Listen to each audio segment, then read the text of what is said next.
Acara yang kelima yakni tausiah yang insya Allah akan disampaikan oleh Bapak Syairofi. Kepada Bapak Syairofi kami persilahkan.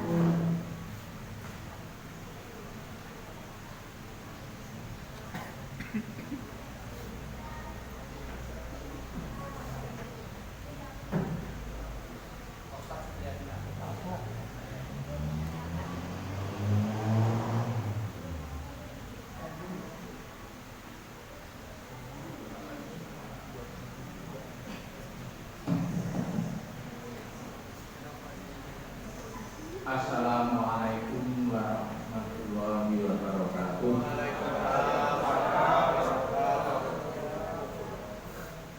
Nahmaduhu wa nasta'inuhu wa nastaghfiruh wa na'udzu billahi min shururi anfusina wa min sayyiati a'malina. May yahdihillahu fala mudilla lahu wa may yudlil fala hadiya lahu. Allahumma shalli wa sallim wa barik ala Muhammad wa ala alihi wa ashabihi ajma'in. Amma ba'du. Bapak Rektor dan segenap dosen, majelis dan sebagainya yang dirahmati Allah, Bapak dosen yang juga semoga selalu dirahmati Allah, serta adik-adik mahasiswa yang juga selalu kami cintai dan semoga selalu dirahmati oleh Allah Subhanahu wa Ta'ala. Pertama-tama tentu kita harus selalu bersyukur kepada Allah karena kita selalu mendapat nikmat dari Allah Subhanahu wa Ta'ala yang tidak bisa dihitung. Nikmat itu yang luar biasa, yang kita tidak bisa hidup tanpa nikmat-nikmat itu yang ada dalam diri kita. Kita lahir, kita menjadi manusia, diberi kemampuan-kemampuan, potensi-potensi, dan diberi segala yang ada di lingkungan kita untuk hidup. Udara yang kita hidup, sinar yang kita peroleh, matahari, air yang kita dapatkan, yang semua itu juga tidak bisa hidup tanpa itu semua. Dan itu Allah berikan kepada kita secara cuma-cuma. Kita minta maupun tidak minta, maka oleh karena itu kalau kita menggunakan itu semua sesuai dengan ridha Allah, itu namanya bersyukur. Jadi syukur itu adalah yang pertama mengakui, meyakini adanya nikmat-nikmat Allah yang ada pada kita semua yang tidak dihitung banyaknya. Yang kedua, menggunakan nikmat itu sesuai dengan ridha Allah Subhanahu wa Ta'ala. Hadirin dan hadirat yang dirahmati Allah, ini waktunya berapa menit ya? Sampai maghrib. Sampai buka Pak. Sampai buka Pak. Saya akan berpusat pada hadis yang saya WA di ITBN akademik ya. Hadisnya pendek, ya. Mudah-mudahan hafal juga, kita hafal. Karena hakikat puasa itu intinya yaitu Rasulullah bersabda, "Mayat manli ma baina lihiyaihi wa ma baina rizlaihi atman lahul jannah." Hadis Bukhari Sahih ya. Barang siapa yang bisa memberi jaminan kepadaku untuk bisa menjaga ma baina lihiyaihi. Lihiyah itu jenggot atau kumis. Berarti apa? Mulut, ya. Barang siapa bisa menjaga mulutnya, memberi jaminan bisa menjaga mulutnya, wa ma baina rizlaihi, dan anggota badan yang terletak antara dua kaki. Dalam hadisnya dikatakan ma baina fakhidaihi, yang terletak antara dua paha. Sudah jelas ya? Jadi ini halusnya bahasa Rasulullah ya. Jadi Rasulullah itu sangat halus. Ya, ada. Jadi barang siapa bisa menjaga, memberi jaminan bisa menjaga ma baina ini dan antara dua pahanya, ya, maka atman lahul jannah. Dia saya jamin masuk surga. Ya. Bapak Ibu sekalian, yang dimaksud menjamin mulut itu apa? Mulut itu paling tidak ada dua tugasnya. Yang pertama, apa yang masuk ke dalam mulut. Yang kedua, apa yang keluar dari mulut. Ya. Yang masuk ke dalam mulut itu apa? Makanan, minuman, asap. Kalau orang merokok asap. Dan mungkin lain-lain. Ya. Apa yang harus dijaga? Tentu saja makanan itu pertama harus halal, ya. Ya ayyuhan nas kulu mimma fil ardi halalan thayyiban. Halal dan thayyib. Halal itu tidak dilarang oleh syariat agama Islam. Ya. Dan lebih banyak yang halal daripada yang haram. Jadi jangan sampai yang haram. Kemudian thayyiban, bukan hanya halal tapi thayyib. Thayyib itu yang makanan yang kita makan itu sesuai dengan kebutuhan tubuh kita. Ya. Jadi mungkin daging, ya, daging itu halal, tapi bagi orang makan itu tidak baik mungkin. Ya. Jadi ada makanan-makanan yang halal, tapi bagi orang yang tertentu tidak baik. Ini tidak thayyiban. Di samping thayyib itu tentu saja makanan yang istilahnya itu makan sampah, jangan sampai makan sampah.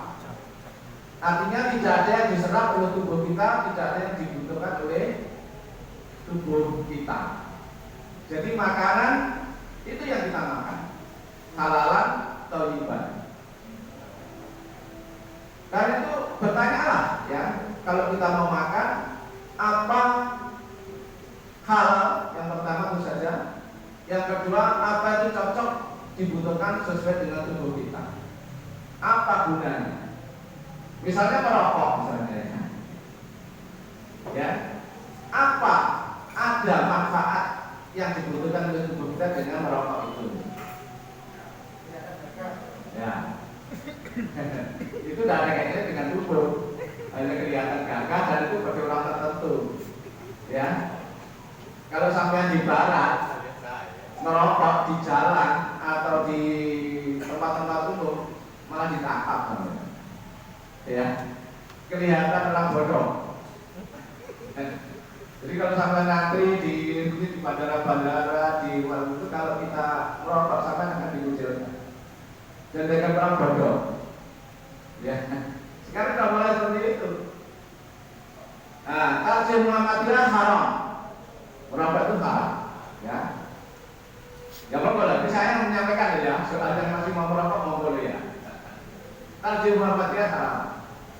Kemudian banyak juga para ulama-ulama terkenal seperti Utsaimin bin Baz di Arab juga haram. Ya, tarjihnya Arab sana juga haram. Dan paling tidak ini tadi, kalau menurut para dokter, apa manfaatnya? Nah ini termasuk apa thayyiban kan tidak seperti ini. Ya. Kemudian yang kedua, apa yang kita makan itu kulu wasrobu wala tusrifu. Tidak boleh berlebihan. Ya. Tidak boleh berlebihan. Yang berlebih akan membuat enggak sehat malah. Ini sudah memberi itu, ya. Ya bani adama kudu min zinatakum inda kulli masjidin wa kulu wasrobu wala tusrifu innahu la yuhibbul musrifin. Al-Aqaf 31. Ya, wahai bani Adam, ya pakailah perhiasanmu kalau mau masuk masjid. Jadi kalau kita ke masjid, kita akan menghadap Allah, di situ itu rumah Allah, pakailah pakaian yang baik. Ya, nah ini masih banyak kalau sobrong misalnya ya. Jadi itu sunnah, artinya dapat pahala kalau masakan itu. Terus makanlah, itu perintah. Kulu, ini kalimat perintah. Wasrobu, dan minumlah. Ya, wala tusrifu, jangan berlebih-lebihan. Maksudnya jangan berlebihan itu apa? Ya saya kira bapak-bapak semua kita apalagi mahasiswa dengan juga lebih tahu. Jangan sampai kita makan berlebihan, karena itu akan bisa merusak, merusak tubuh kita dan seterusnya. Dan itu larangan ya. Wala tusrifu. Ya, larangan itu asalnya haram. Ya, kecuali ada dalil yang menunjukkan selainnya. Juga kalau kita makan dan minum itu tidak boleh mubadir. Ya, wala tubadzir tabdira. Innal mubadirina kanu ikhwanas sayatin wa kana syaitanu lirabbihi kafura. Ya. Jangan mubadir, misalnya mengambil makanan apalagi kalau prasmanan ya. Ambillah yang bisa dimakan semua. Jangan ini diambil, akhirnya dimakan dan terus akhirnya banyak yang tersisa. Itu mubadir. Ya, dan ini kerjaan setan, iblis. Dan kita tidak boleh seperti itu ya. Innal mubadirina kanu ikhwanas sayatin. Sesungguhnya orang-orang yang berbuat mubadir itu saudaranya setan. Kita dulu tidak mau kan, jadi tapi tidak terasa kita. Ya, jadi kalau kita mau makan, mau masukkan ke mulut dan minum, kita ambillah secukupnya yang bisa kita habiskan. Kita itu kadang-kadang bangga kalau kita diberi minum ada lebih. Ya, terutama ini budaya Jawa Tengah kalau salahnya. Jadi kalau kita minum itu mesti harus ada lebihnya. Ini kan termasuk mubadir. Kita makan juga begitu. Apalagi yang prasmanan ya. Yang prasmanan kita ngambil sendiri, ambillah dan habiskan. Ya. Karena kalau tidak begitu termasuk mubadir, dan mubadir itu termasuk saudaranya setan. Ya. Kemudian halal dan haram itu bukan hanya benda ya. Dalam ajaran kita haram itu bisa zatnya. Babi, darah, yang tidak disembelih karena Allah, tidak bersama Allah, dan sebagainya itu termasuk haram zati. Tapi juga ada haram yang tidak karena itu, tapi karena yang lain ya. Di dalam surat tentang puasa yang terakhir, surat Al-Baqarah 187 maksudnya ya. Al-Baqarah wala taqulu amwalakum bainakum bil batil. Kamu jangan memakan hartamu dan harta teman-temanmu. Jadi kalau kita berada di suatu lembaga, ya harta lembaga. Kalau kita ada di universitas ini, ya kita hartanya ini, ya bil batil, korupsi lah ya. Jadi barang korupsi itu haram. Waktu itu biar ilah rupa. Walaupun barang yang tidak benar itu kamu bawa kepada hakim untuk menunjukkan halal, membuktikan halal. Ya, saya pernah menjadi pemeriksa keuangan ya, dan kadang-kadang itu BPKP dulu. Kalau memeriksa di Jawa itu pinter. Jadi kalau dia mengeluarkan uang itu semua itu ada buktinya, ya, ada akuntansinya dan sebagainya. Walaupun itu ternyata tidak betul. Ya. Tapi kalau di luar Jawa, orang-orang luar Jawa, terutama timur, daerah timur dan sebagainya, kalau ambil uangnya diambil begitu saja, sehingga mudah ditangkap. Tapi kalau di Jawa susah. Nah yang di Jawa itu mungkin termasuk ini. Jadi dia berusaha mengambil hartanya orang, bukan hartanya sendiri, dengan bukti-bukti, sudah bukti macam-macam. Buktinya semua itu palsu. Nah ini kuat ya. Ini ayat Al-Quran ya. Seperti ini ya. Ya. Wa tudlu biha ila hukam litakulu fariqam min amwalinas. Agar kamu bisa makan harta orang banyak tadi. Bukan milik kamu buat bukti. Wah, bahkan ayo kalau perlu di pengadilan. Saya berhasil pasti. Nah, sampai seperti itu. Ya. Bil isni wa antum ta'lamun, ini Al-Baqarah 188. Jadi ujung dari surat tentang puasa ini, ya, itu ini. Ya. Nah, harta-harta itu banyak itu haram. Jadi tidak boleh masuk mulut. Jadi kalau orang berpuasa,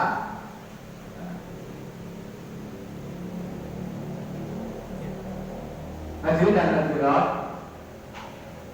jangan gitu. Ya.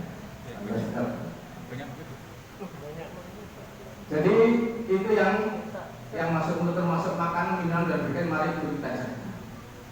Jangan sampai kita seperti itu yang kalau yang kita makan. Jadi kalau kita simpulkan apa? Halalan thayyibah. Ya. Kemudian apa? Tidak boleh wala tusrifu, berlebih kalau kita makan. Ya. Kemudian tidak boleh mubadzir. Kemudian apa? Yang haram halal itu bisa juga karena tidak jujur tadi. Jadi harta yang kita ambil dengan mencuri, mengambil dan apa saja lah, bahkan lewat disahkan oleh hukum. Ya, ini ayat Al-Quran luar biasa ya. Tidak seperti ini ya.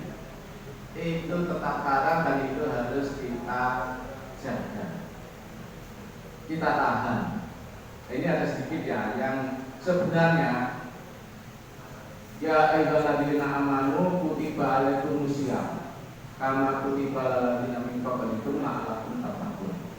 Siam ini dalam bahasa kita diterjemahkan dengan puasa. Menurut para ahli sebenarnya ini tidak tepat. Karena puasa itu dari bahasa Sanskerta, aslinya upawasa, menjauhi, ya. Jadi kita menjauhi makan, minum dan hubungan dengan suami istri. Arti yang benar dari siam itu imsak. Imsak. Dan di dalam Al-Quran ada dua kata siam ini, ada saum. Di samping siam ada saum. Saum ini ada di dalam cerita tentang Siti Maryam ya. Siti Maryam yang kemudian mengandung tanpa punya suami tapi mengandung dan akhirnya melahirkan anak. Itu di sana pakai kata saum. Sedang yang kita lakukan ini siam. Kutiba alaikumus siam. Para ulama mengatakan siam itu imsak, menahan untuk memperoleh kebaikan lebih baik atau yang terbaik. Itu siam. Ya. Jadi kalau kita dalam puasa ini menahan makan, minum dan berhubungan suami istri untuk memperoleh pahala puasa. Tapi juga puasa siam itu, ya, siam itu juga kita menahan segala sesuatu untuk menghasilkan kebaikan. Jadi menahan saja, bukan menjauhi. Karena dalam agama Islam ini beda dengan agama-agama yang lain, terutama agama Hindu. Agama Hindu itu kalau kita ingin membersihkan hati, mensucikan diri, bertakwa, jauh, tidak mau berkumpul dengan manusia. Dan agama Islam tidak ada yang seperti itu. Dan apa? Makan, minum, dan nafsu seksual itu tidak bisa jauh. Itu selalu ada pada kita. Yang penting itu ditahan agar tidak rusak, ditahan untuk baik. Itulah siap. Jadi lebih dekat. Artinya tidak bisa kita buang. Walaupun kita diberi nafsu nafsu. Tidak bisa kita buat, saya tidak mau nafsu, saya tidak bisa. Karena Allah sudah mengatakan fa'alhamaha fujuraha wa taqwaha. Allah sudah memberikan kepada kita, mengilhamkan kepada kita, memberi kepada kita itu potensi untuk fujur, dosa, berbuat salah. Kita semua punya potensi itu. Di samping potensi itu juga Allah berikan wa taqwaha. Kita punya potensi untuk ya. Jadi nafsu itu tidak bisa dijauhi karena sudah melekat di dalam diri kita. Nafsu makan, nafsu minum, nafsu seksual itu sudah ada dalam diri kita. Kalau tidak ada itu malah tidak normal kita ya. Malah normal. Jadi tidak bisa dijauhi. Yang bisa ditahan tadi. Bagaimana menahan semua itu ke arah yang baik.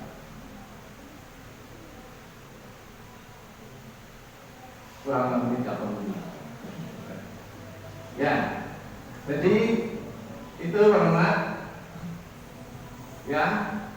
Jadi puasa itu artinya imsak. Jadi karena itu istilah imsak itu salah sebenarnya. Karena imsak itu sudah puasa. Kalau 10 menit sebelum sahur itu ada imsak itu sudah berpuasa kalau akadnya imsak. Kalau dalam bahasa kita itu tandi, peringatan, hati-hati. Jadi 10 menit sebelum waktunya subuh kita itu disuruh hati-hati. Ya. Jadi kalau istilahnya sudah imsak sudah ada salah juga. Padahal imsak itu sebenarnya ya puasa itu. Nah kalau saum itu menahan saja. Ya. Maryam itu tidak kawin dan bahkan selalu menyendiri di rumah, tahu-tahu dihamili. Ya, akhirnya dijadikan hamil oleh Allah. Ya, dia harus menahan kata-kata. Mau saya tolak, masalah tidak bisa. Karena ini memang senyatanya saya hamil. Tapi kalau saya disuruh mengatakan ini benar saya bukan benar saya enggak selingkuh lah kan gitu. Saya ini saya mengaku selingkuh juga tidak karena memang saya tidak selingkuh. Ya, nah inilah dia kemudian saum, menahan kata-kata, dia akhirnya diam, itu saum.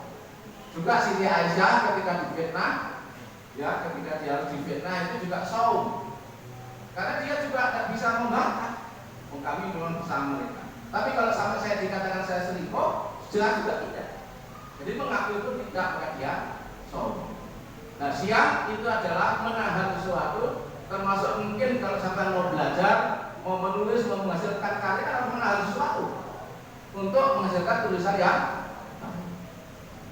adik-adik mahasiswa harus belajar menahan sesuatu untuk memperoleh hasil belajar yang itu termasuk menahan.